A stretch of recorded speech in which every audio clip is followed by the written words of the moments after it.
Hey guys, TheRick here, bringing you another video. It's one-on-one time with TheRick. Today we have a very special guest. He is none other than Dave of ADU Aquascaping. Now Dave, really glad to have you on the show.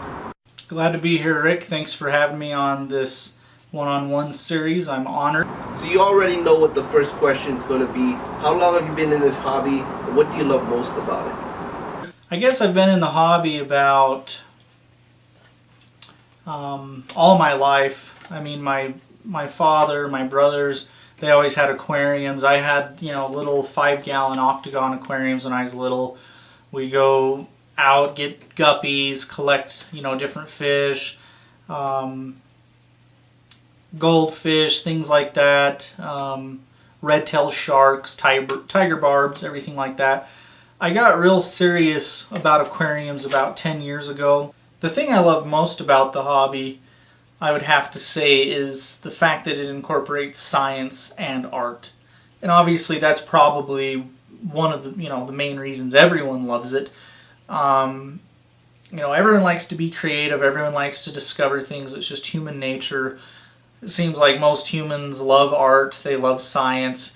I love challenging myself as well. It can be challenging to create an ecosystem with minimal algae. We all know that. It's fun to learn about. There's just so much that goes into it that it seems like, you can never get bored with it, which I don't think I'm ever going to get bored with it. And the scape itself, like if you're doing an aquascape, is so dynamic. It's always changing and the plants are constantly morphing. Like this scape, you can see all the plants are low because I chopped them all down. I did a big cropping and they're going to grow. They're going to be bushier and healthier. And so it's just always changing, always dynamic. Everything is different from month to month and year to year.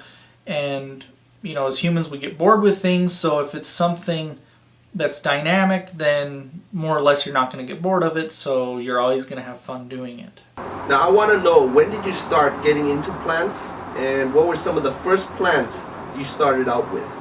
I actually didn't start getting into plants until a few years ago.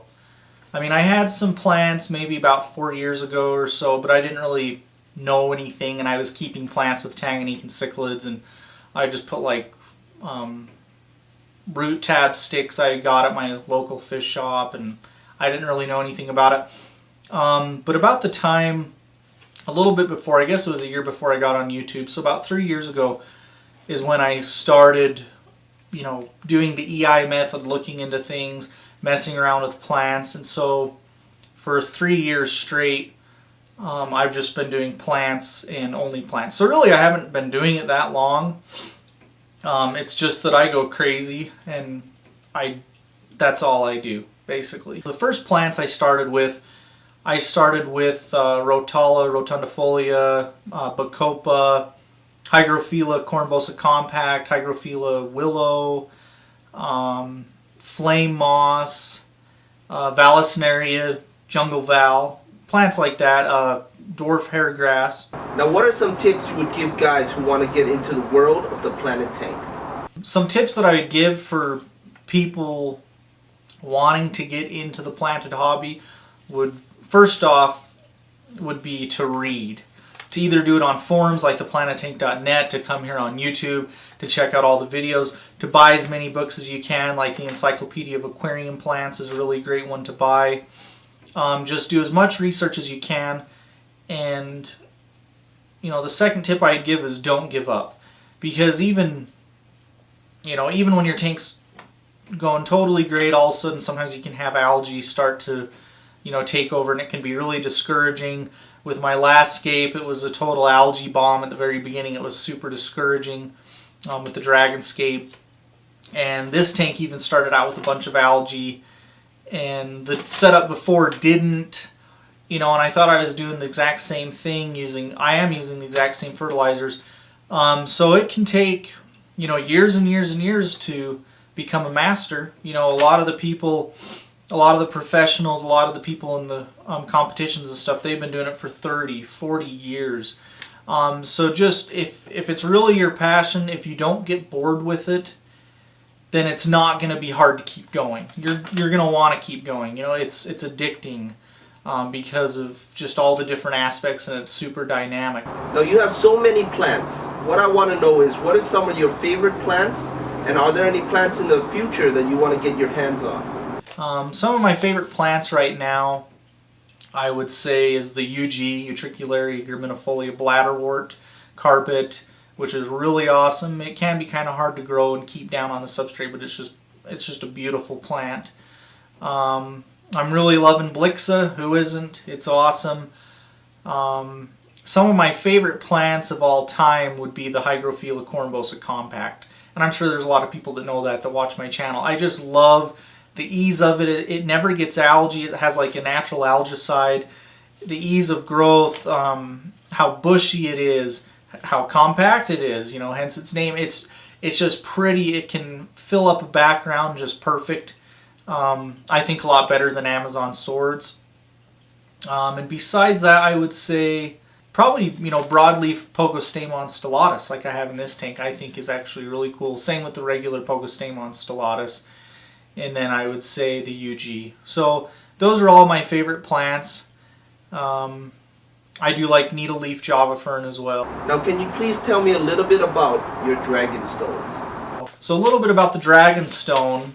I've actually been using it for maybe 15 or 20 years. My dad actually went out and collected it a long time ago, used it in his tanks, and then several years ago, when I was first getting into cichlids, he told me, he reminded me how to get there, and I went out and I collected a bunch of it, and I used it in my cichlid setups, and it was pretty cool, but it was kind of dark for the cichlid setups because it's a bunch of Tanganyikans with brown rock. And then recently, in the last couple of years, I started using it again, and then I went and collected it last year, and I thought, hey, this rock's really cool. Wait a minute, how about I market it to people? I'm sure they'll enjoy it as well. I love Dragonstone. I hope other people do as well. I'm finding, better and better areas where the shapes are just more consistent and the rocks are just better batches. It's what they call a cinder basalt. That's like the old name. The more contemporary name is scoria lava. It's an inert rock. It's primarily magnesium, iron, and silicon dioxide. So the iron and the magnesium are bound to the silica.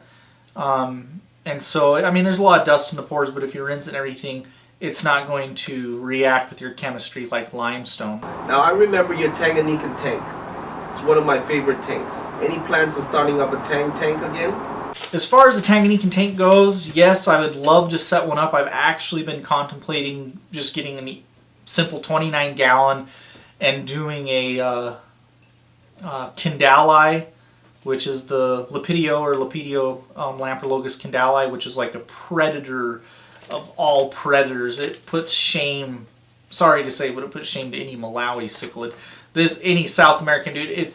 Tanganyikan cichlids have some of the sickest, biggest toothed cichlids you've ever seen, but the Kindali, I was thinking about doing like a Kindali setup with Altolamprologus calvus, which is my favorite fish, and just throwing tons of brine shrimp in there, live amphipods, whatever. Just a super sick carnivorous tank, and I might do it. Talk me into it, I'll do it. Now my final question to you is there any plans, projects, or series coming to your channel in the near future? As far as series go, yes, I do have some series, a couple series in the works.